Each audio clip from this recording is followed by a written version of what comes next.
statement on this legislation.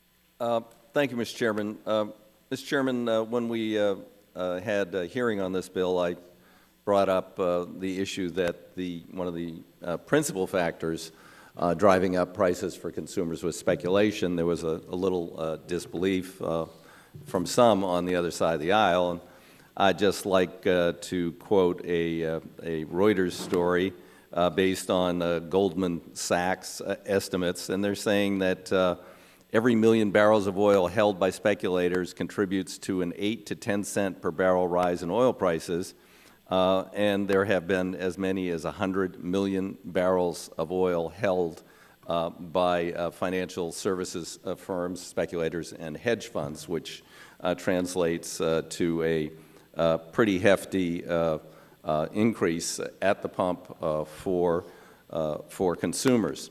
We argue about this. If we choose 2000, if we choose the end of the Bush administration, oil production on federal lands is actually up. It hasn't steadily decreased. There was an up, there was a down, and then there's been a gradual up again.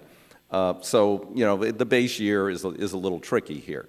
But the point is, we do, as we have discussed in offshore oil drilling, there are 20 million acres of public land currently under contract with 6,700 permits already issued, which means that the industry has today the opportunity to go out and start tomorrow.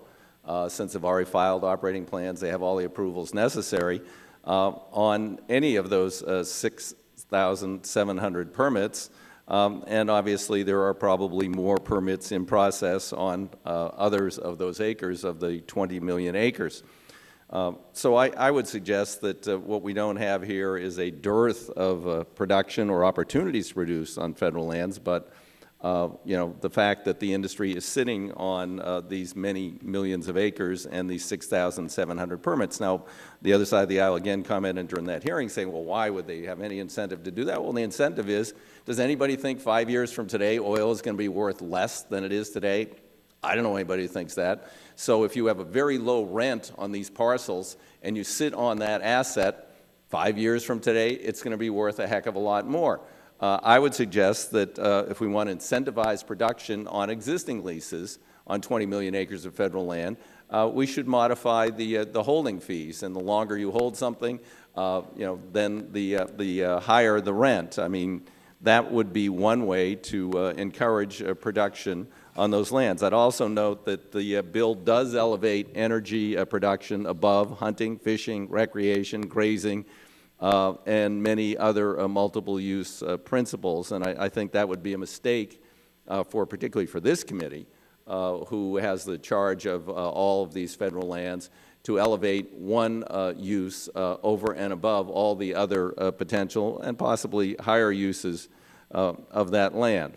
I do thank the sponsor of the bill for including renewable resources as part of this bill, and that's something that we should inventory. I think we should look at an entire inventory, which would be reasonable, but not to set hard and fast leasing and goals for those lands once as they are located and or inventoried. Instead, let's do what we've done for our offshore resources and do a comprehensive inventory and planning process, including not only natural gas and oil, but also the potential for renewable resources on these federal lands, and then make discriminate decisions in the future on what, if any, of those lands need to be made available beyond the 20 million already under contract for production of oil and gas. With that, Mr. Chairman, I yield back the balance of my time.